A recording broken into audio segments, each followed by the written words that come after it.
I'm Scott Kerr, and you're listening to Facing the Giants, a podcast where I speak to today's luxury entrepreneurs about taking on the Goliaths of the industry. My guest on Facing the Giants is Vanessa Barboni Hallik, founder and CEO of B-Corp certified women's luxury clothing brand Another Tomorrow. Launched in 2020, the mission of Another Tomorrow is to create a compassionate company with a three-pronged approach of providing a foundational wardrobe of ethically and responsibly made clothing, education, and a platform for activism. Welcome, Vanessa. Thank you so much for having me. So prior to founding Another Tomorrow, you were a managing director at Morgan Stanley, where you held several leadership roles in the emerging markets institutional securities business. Where did your interest in the issue of sustainability in the fashion industry come from? Out of left field is the best way to put it. I think sustainability is something that I kind of just grew up with in terms of it being in the water. I grew up in these small, pretty progressive college towns. My dad was kind of a techie and a sociology professor. My mom was an artist, and so it was kind of part of the ethos, part of the community. And then, as you mentioned, I ended up on Wall Street again, very very much by accident, where I spent the bulk of my career, and I was always trying to figure out how I was going to merge my day job with moving the world in a direction that I felt was relevant and purposeful and helped to get us kind of back within these planetary boundaries that we've overstepped. And I left and did a degree to do a degree in energy and environmental policy back in 2007. Then I went back to finance. And long story short, finally in 2017, I realized it was time for me to really make a move if I really believed in the things that I said I believed in. Mm-hmm. And I thought I was going to pursue a career in ESG and finance.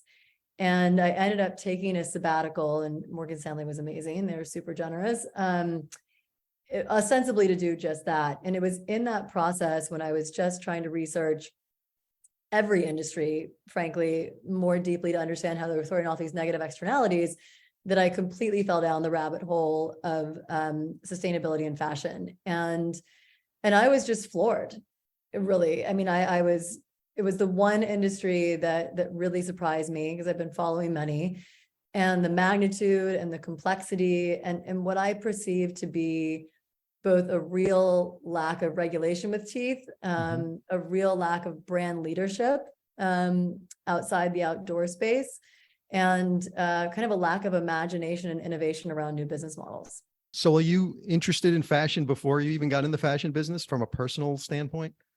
From a personal standpoint, yes, but that was kind of the end of it. I mean, as a woman in finance, it was sort of one of my few areas of personal kind of creative expression. So, I certainly had a close relationship with fashion, as many women do, as many people do.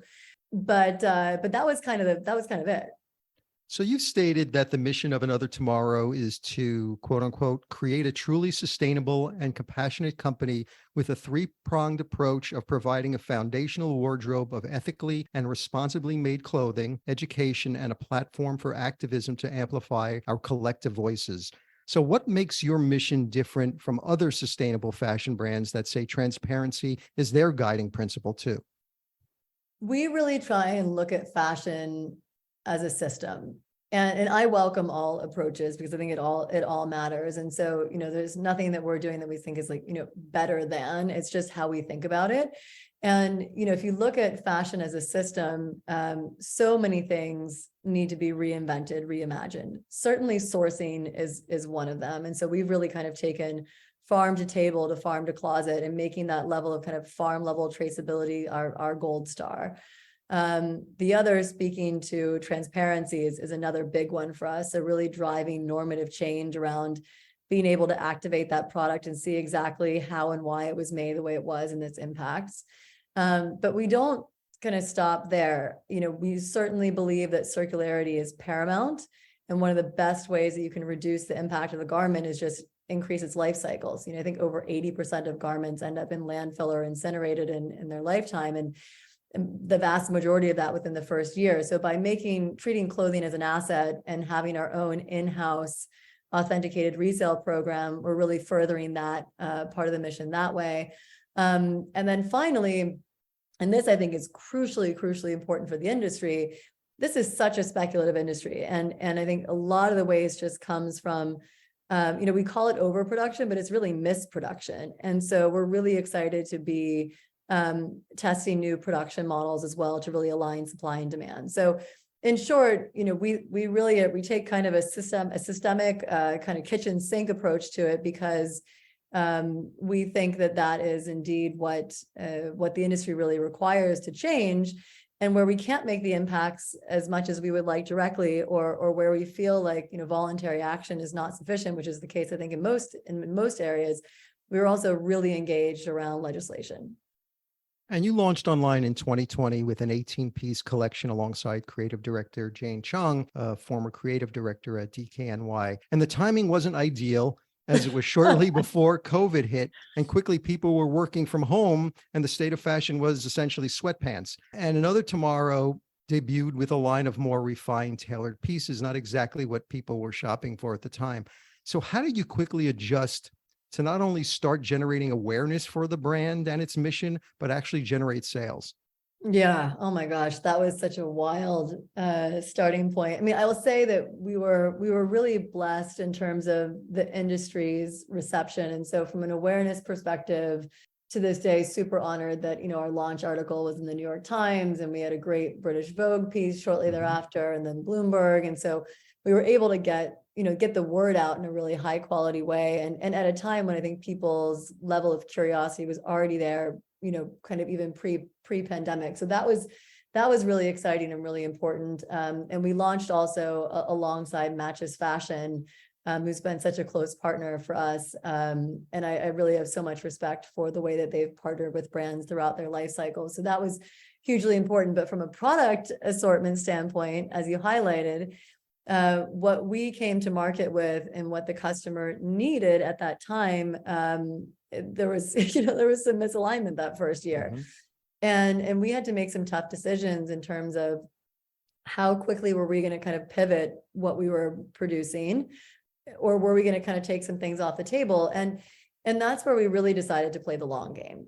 And, we didn't want to become a sweatpants brand just because that was ostensibly what people needed at the time.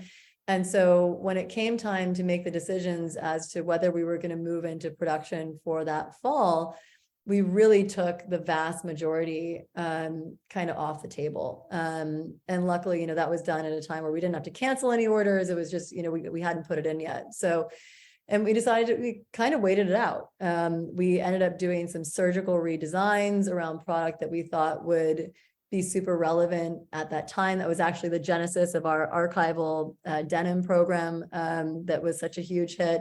But we decided to be patient that first year because we do believe that product relevance is absolutely crucial. But we didn't want to put a lot out there that didn't make sense. And equally, we didn't want to completely rewrite the book on our brand identity. So take us through the sourcing process and how you find the right partners to meet your strict criteria of humans, animal, and environmental welfare.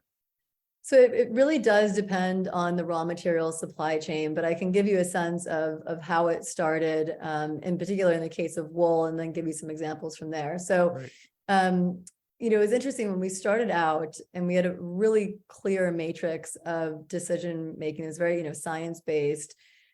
We thought that we would rely more on certifications. And when we started to ask questions, specifically for me in areas where animals were involved, and I wanted to really understand the treatment on farm, we weren't getting a lot of answers. And so we very quickly realized that we wanted to have this direct farm level traceability where the impact starts, because fashion is indeed largely an agricultural product or made of plastic, and a lot of people forget that. And so we actually started our sourcing journey, believe it or not, in Tasmania, Australia. And wow. Yeah, it was pretty wild. Built some relationships with ethical and regenerative farmers in Tasmania. Realized that we could buy the wool directly from these farms that we really believed in, and did have certifications, but also went far beyond that in terms of regenerative ag and animal welfare. And then we built it up from there. So then we had to find mills in Italy who were, willing to basically use our wool, and also process it from an energy, water, and dye utilization standpoint in a responsible way, with making exquisite quality materials. And then we had to find manufacturers who were paying living wages to manufacture the product. And there was a lot of nuance kind of based on the supply chain in terms of how we put all those steps together. But that's essentially it. That's how we did it for all of our wool wovens, all of our wool knitwear. For organic cotton, we actually ended up establishing a partnership with a mill that could give us, farm level traceability and, visited connections out also directly to meet the farmers. I still text with one of them, and built the organic cotton supply chain in a very similar way, but starting at the yarn level in terms of like our kind of purchase point. So it differs by raw material, but really that's kind of the cornerstone philosophy. And we've had to look at the entirety of the supply chain in order to do this. Can you describe who your customer is? Are they more of the types who just are strongly driven by trends, or the activist types who kind of pride themselves on purchasing only ethical, sustainable products? I think the level of awareness around sustainability in fashion is still incredibly low. And so the number of customers that are true diehard sustainable fashion customers is like kind of on like the head of a pin. Mm-hmm. And so what we find for us is we really kind of have two different groups of customers. We have that kind of true luxury customer, tends to be like mid 30s and up. She doesn't mean she's like dressed head to toe in Gucci every day, but she knows what it means to really invest in quality and in pieces that have really long life cycles, kind of treating clothing as an asset. And what we find based on our conversations is that the first touch points for her with a brand, it's really about falling in love with the product and the brand first. And then we find that this is a customer who really learns about sustainability through us. And we love that. We also have, I would say, generally speaking, slightly younger demographic customer who is kind of been brought up a little bit more with sustainability in the ecosystem, more sensitized to that, oftentimes finds us kind of through that lens of like best in class sustainable brand. And then, might buy whatever makes sense for where she is in her life cycle, a little bit more our e-commerce customer. So it's a broad range. But one of the things that I think that, when I was first starting Another Tomorrow and was looking kind of through the graveyard of ideas, one of the things that I really found was that I think a lot of brands with a sustainability ethos, they rely too much on that being kind of the first point, the first purchase filter. And it rarely is. And that's okay, because ultimately the customer has to love that product in order to use that product in perpetuity. So we really think, product is crucial, brand is crucial. Also, interesting way that you're engaging with customers. Affixed to the label of every Another Tomorrow garment is a scannable QR code that links customers to a product ID page that offers transparency on the history of the product. It's like a digital brochure. So are customers using this function? Yeah, which has been super cool. We're so excited to see a much higher level of engagement around this than we had, initially anticipated. So to provide some context, everything that we've ever made has been born digital, and that manifests in this unique QR code on every single garment. And the very first use case was consumer-facing transparency. It was that supply chain transparency that we wanted to provide and really sort of shift the norms in the industry. But what we found was that there are so many other use cases, and we always signaled from the very beginning that we'd be launching resale.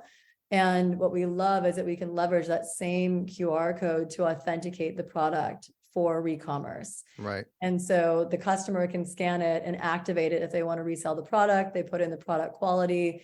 They see exactly what it would sell for. If they agree to that, then they get a shipping label, they ship to us. So transparency, authenticated, resale, and now also repurchase. So maybe not so much that blazer, you don't need two of them, but for that t-shirt that you fall in love with and you just want to buy a second one, you can also utilize the QR code for that as well.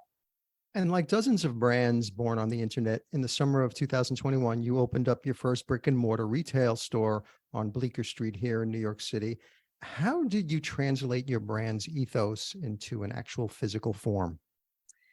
I think the brand expression in a physical context is such a unique opportunity and a challenge. For us, it started with needing to bring it to life from a materiality perspective that was in harmony with everything that we'd done in our supply chain. So, the furniture expressed our aesthetic vision, but it all had to be sourced, and like the carpet had to be sourced, and I mean, everything had to be sourced in a way that was consistent with our values. And that proved really challenging, somewhat unsurprisingly so, and also opened a real eye to the opportunity and the imperatives in the interior design space.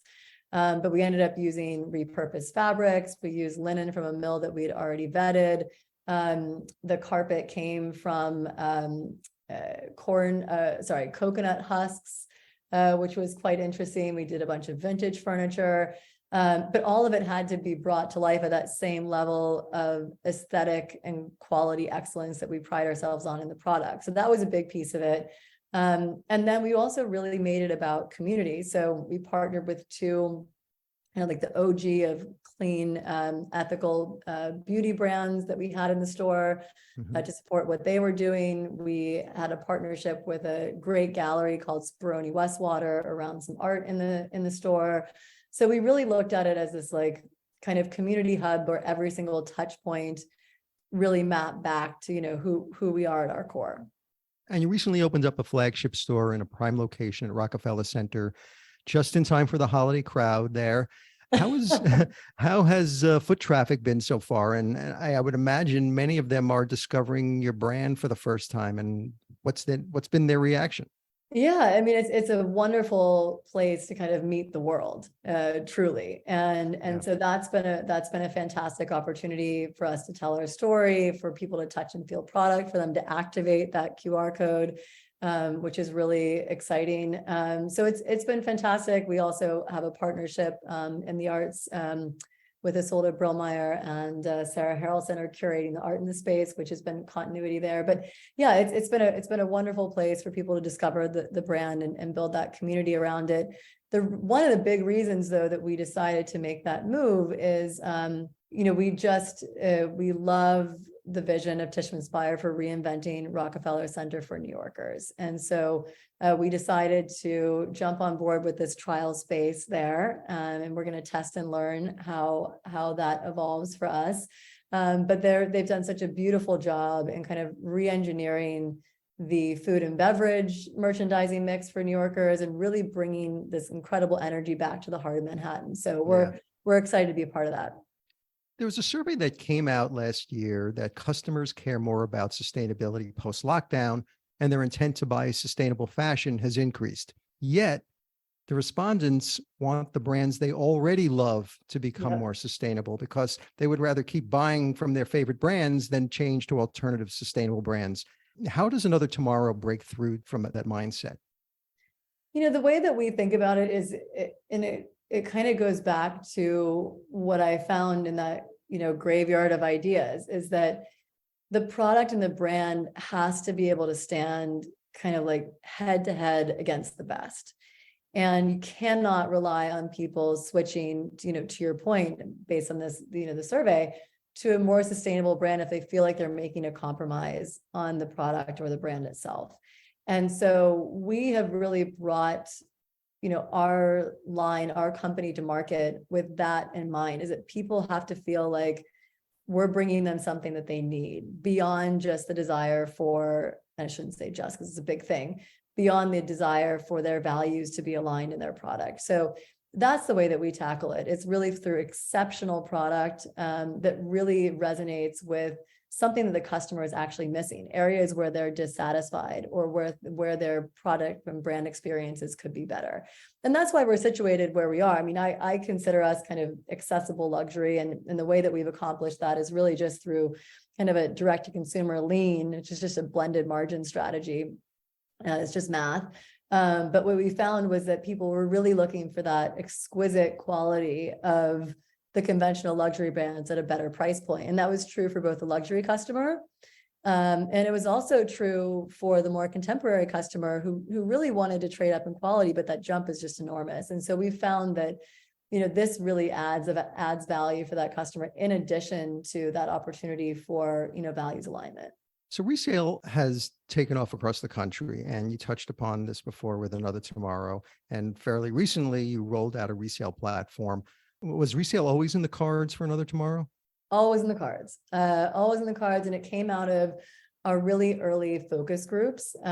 So, fashion is such an interesting business. It's so kind of like, if you build it, they will come. And I really wanted to turn that on its head by really deeply understanding, who our customer is, or at the time, prospective customer, and where her pain points were. And what we found was that there was this incredible latent desire for a brand intermediated resale experience. And I think the best comp for that is like BMW certified pre-owned cars, going to the same dealership, and you have an opportunity to buy something brand new or something pre-loved, but authenticated and with that quality control.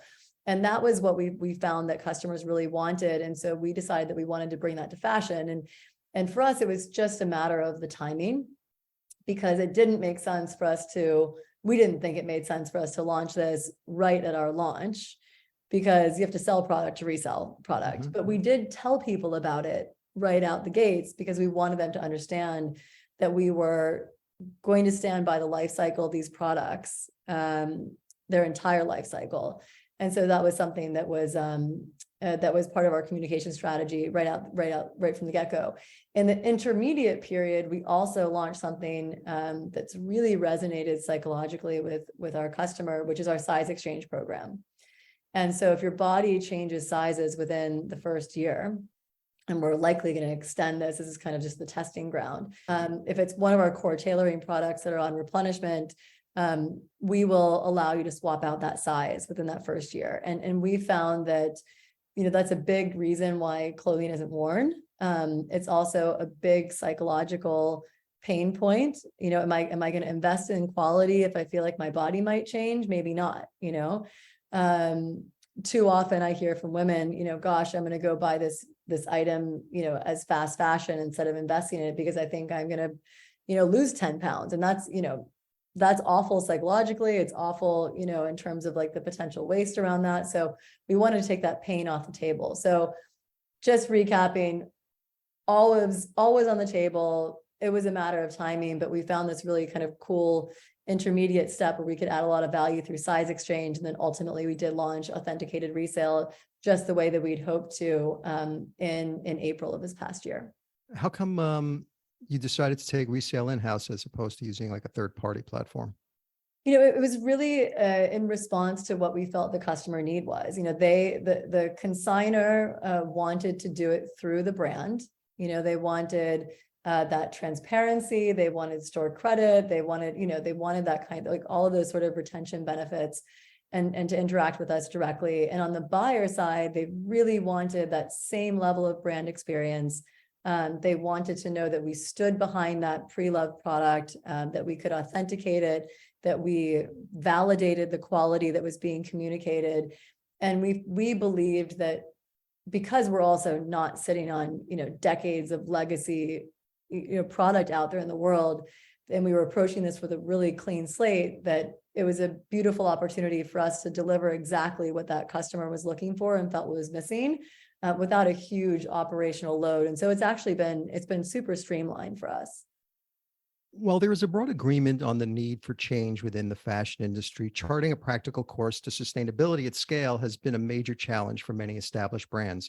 Is it possible to build a successful, ethical fashion brand while making a profit? Absolutely, it is. And I think that, interestingly, a lot of the approaches, particularly from a business model and manufacturing standpoint, are actually really efficiency enhancing. So you think about re-commerce, for example. I mean, re-commerce, if done at least the way that we're doing it, it's super capital light, and it's profitable, and it can really add to the bottom line.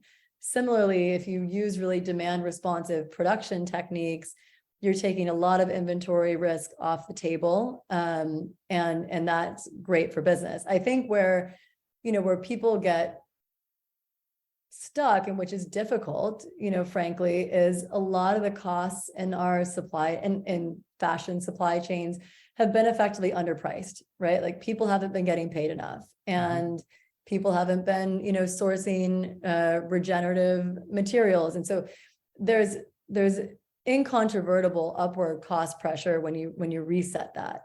And if you have a fixed margin structure because you've been producing in a certain way over a period of time, that's difficult. All else equal, that's going to compress your margins in most cases. There are some instances where recycled fibers can actually be less expensive than virgin fibers. And so there are some definitely counterpoints to that, but that's tricky for us because we got to build our cost structure off the back of these supply chains in the first place.